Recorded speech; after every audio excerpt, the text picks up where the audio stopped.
Ya, selamat pagi Theo. Pagi Bro Dar. Ya, gimana kabarnya hari ini? Puji Tuhan baik Dar. Hmm, minggu lalu kan kita sudah ketemu. Nah, tak terasa minggu ini kita ketemu kembali. Walaupun sendiri, Theo tetap semangat ya. Yes. Ya, tetap mau belajar kan? Tetap Dar. Oke. Ya, sebelum kita memulai pembelajaran kita, hari ini kita berdoa. Bruder yang akan pimpin doa ya. Dalam nama Bapa dan Putra dan Roh Kudus. Amin. Kami sungguh bersyukur ya Tuhan atas segala penyelenggaraan-Mu terhadap diri kami. Engkau memberikan kami kesehatan sehingga Engkau mengumpulkan kami pada hari ini untuk melakukan pembelajaran mengenai sakramen imamat. Kami ingin mengetahui bagaimana Engkau memilih putra-putramu dalam menjadi gembala bagi umat-umatmu yang Kau percayakan kepada mereka. Sertailah kami dan hadirlah bersama kami saat ini. Demi Kristus Tuhan dan pengantara kami. Amin. Dalam nama Bapa dan Putra dan Roh Kudus. Amin. Nah, Theo, minggu lalu kita sudah belajar mengenai sakramen perkawinan. Theo masih ingat nggak sakramen perkawinan itu apa? Lupa Bro Dar. Lupa? Iya. Ya udah, nih Bruder kasih highlight ya atau apa yang kita pelajari minggu lalu, bagaimana sakramen perkawinan itu adalah hidup berkeluarga. Itu merupakan panggilan Allah juga. Jadi panggilan Allah itu bukan cuma jadi bruder, romo, frater, suster dan lain sebagainya, tapi berkeluarga, menikah seperti ayah dan ibu Theo di rumah, itu merupakan panggilan Allah juga. Jadi hidup berkeluarga itu bukan hanya sekedar ya keputusan dua pribadi, tapi melibatkan Tuhan. Jadi ada Tuhan, jadi Allah campur tangan di situ. Jadi ayah ibu Theo waktu Theo belum ada, waktu ayah ibu Theo masih menjalin cinta, jadi mereka itu dipertemukan oleh Tuhan sehingga mereka akhirnya membuat komitmen untuk saling menikah. Nah, satu hal atau satu sifat yang perkawinan Katolik yang Theo tahu apa? Kalau di dalam Katolik itu yang saya tahu itu monogam. Ya, monogam atau tidak terpisahkan. Jadi apa yang dipersatukan Allah tidak boleh Tidak boleh dipisahkan. manusia, tidak dapat diceraikan manusia. Nah, sekarang kita akan lanjut Theo terhadap sakramen imamat. Nah, tujuan pembelajaran kita apa sih untuk sakramen imamat ini? Nah, seperti yang sudah disampaikan atau yang Theo lihat bahwa sakramen imamat ini nanti setelah kita belajar, Theo diharapkan mampu membuat doa. Jadi nanti Theo bisa paham tentang sakramen imamat, terus bisa menyusun doa. Doanya untuk apa? Doanya untuk mendukung para imam, para pastor yang Theo kenal maupun yang tidak Theo kenal, yang ada di paroki maupun di mana saja, itu untuk mensyukuri kehadiran mereka, bahwa mereka itu hadir untuk kita, melayani kita. Jadi kayak gitu ya Theo. Ya Bro Dar. Sakramen imamat itu apa Theo yang Theo tahu? Sakramen imamat yang saya tahu itu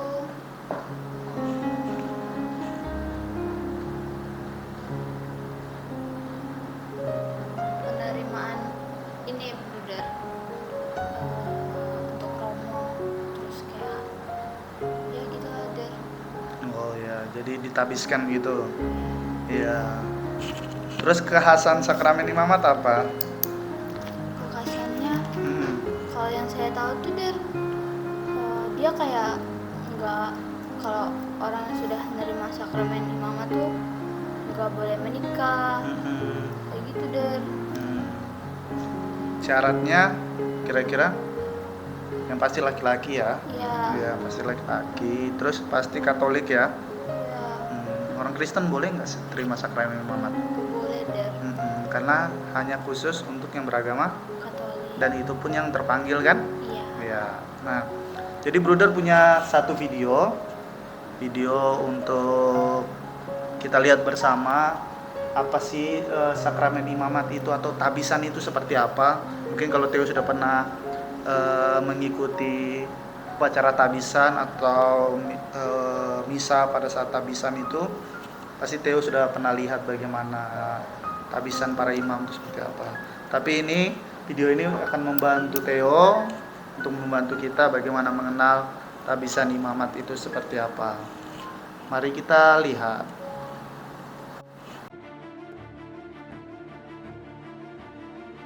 You have not chosen me, Jesus said. I have chosen you.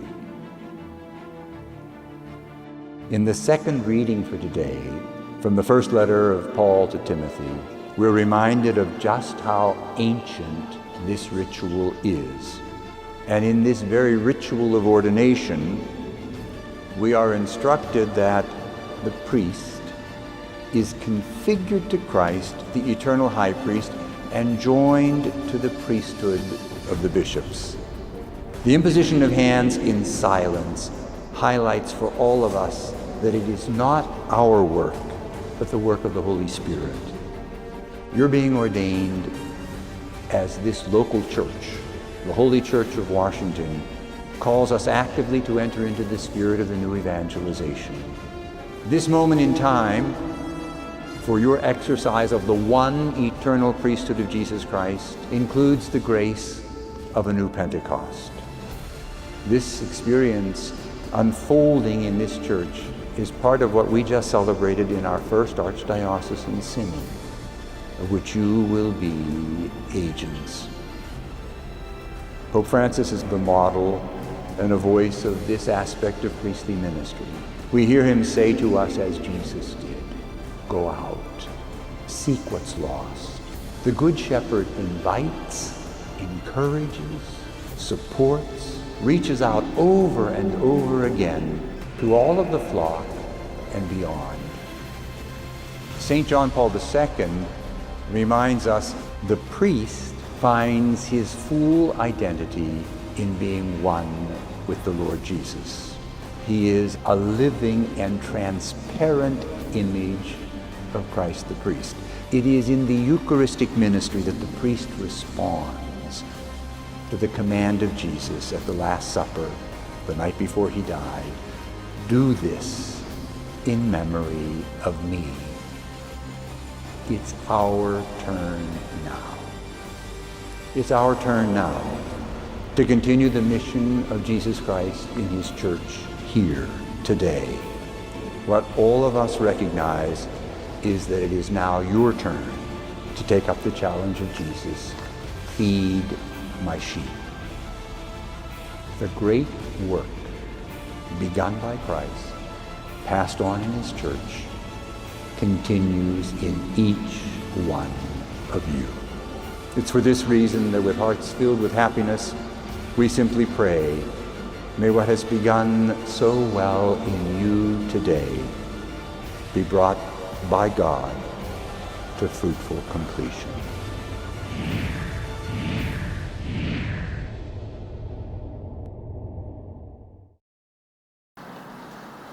Ya, Theo, tadi kita sudah melihat sendiri, kita melihat bersama-sama video tentang tabisan imamat. Jadi Theo sudah mulai paham ya, bagaimana tabisan imamat itu, terus bagaimana uskup menumpangkan tangannya, tadi lihat sendiri ya. Terus mereka sampai tiarap-tiarap tadi itu kira-kira mereka lagi ngapain itu? Tiarap-tiarap. Mengucapkan kaul kekal. Jadi mengucapkan kaul kekal. Jadi di situ para imam, calon imam mengucapkan kaul kekal, dan juga bagaimana itu mereka akan ditabiskan adalah prosesnya melalui tahap-tahap itu. Nah, sekarang kita akan melihat bagaimana sakramen imamat itu, syarat-syaratnya seperti apa, terus tugas pokok para imam itu apa. Nah, syarat-syarat yang seperti Theo katakan tadi, bahwa syarat menjadi seorang imam itu yang pasti adalah seorang pria normal ya tentunya. Terus menerima sakramen inisiasi. Sakramen inisiasi yang Theo tahu apa? Sakramen Baptis, sakramen Eukaristis, sama satu lagi sakramen, Kris, Iya, krisma. ya Krisma. Nah, jadi 3 tahap ini harus sudah diterima kalau kita pengen mau jadi seorang imam. Terus seperti Theo tadi bilang, tidak akan beristri seumur hidup, jadi bersedia hidup selibat. Jadi seorang imam tuh tidak boleh menikah seumur hidupnya. Terus yang ketiga, memiliki motivasi yang kuat menjadi imam. Jadi harus punya semangat, dia harus bisa melayani, harus siap melayani, motivasi yang kuat. Keempat, menyelesaikan pendidikan khusus. Jadi ada pendidikannya teh. Ada pendidikan di seminari menengah, seminari tinggi. Seminari menengah yang Theo tahu apa? Di tempat Theo apa? Di tempat saya itu ada seminari menengah Santo Paulus. Santo Paulus di Palembang. Terus seminari tinggi yang Theo tahu? Seminari tinggi, tahu seminari tinggi yang ada di Yogyakarta ya. Ya. Terus yang terakhir yaitu sehat secara jasmani dan rohani. Jadi seorang imam itu harus sehat jasmani. Kenapa? Supaya dia juga ketika melayani nanti dia harus sehat. Jadi dia tidak sakit-sakitan. Jadi dia bisa melayani dengan baik. Terus rohaninya juga sehat, artinya kejiwaannya juga harus sehat. Bayangkan saja kalau romonya jiwanya nggak sehat, jadi bagaimana dia mau melayani umat-umatnya. Sampai di sini Theo paham ya? Paham, oke. Terus selanjutnya Theo, tugas pokok para imam itu apa saja? Ada 3. Kalau Theo lihat apa aja? Yang pertama sebagai Raja, kedua, nabi, iya, dan ketiga imam. Iya benar. Jadi sebagai raja, imam itu harus bisa memimpin. Memimpin siapa? Memimpin umat-umatnya. Terus sebagai nabi dia harus bisa mengajar umatnya, mengajar dengan ajaran-ajaran agama, ajaran-ajaran sosial gereja dan lain-lainnya yang ditetapkan oleh gereja sendiri. Terus bisa menguduskan, sebagai imam harus bisa menguduskan, yaitu lewat sakramen. Jadi sampai sini paham ya Theo? Paham, oke. Ya, kita sudah banyak belajar hari ini tentang sakramen imamat. Dari awal tadi mengenai makna sakramen imamat, terus juga sampai saat ini tugas pokok para imam itu seperti apa. Nah, kita sudah belajar semua itu, kita sudah berdinamika bersama. Theo juga sudah mengerti, paham.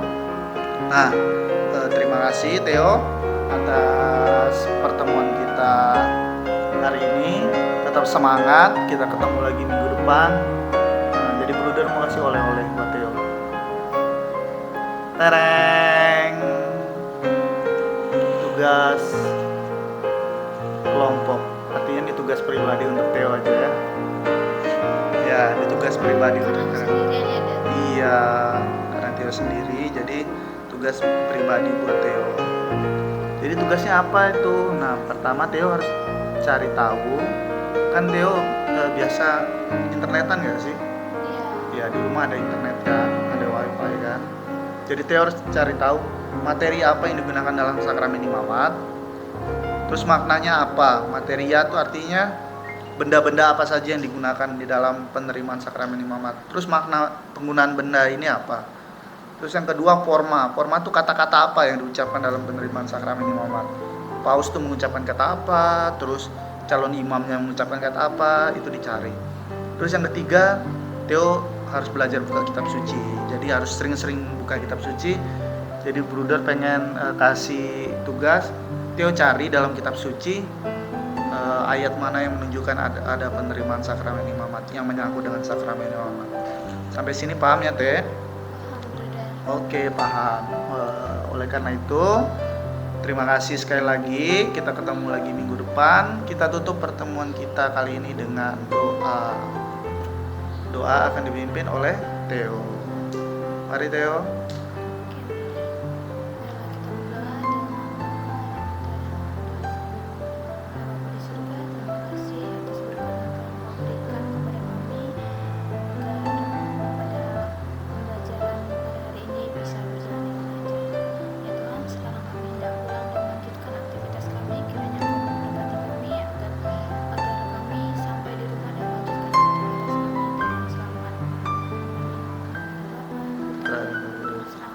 Terima kasih Theo. Salam buat ayah ibu di rumah. Sama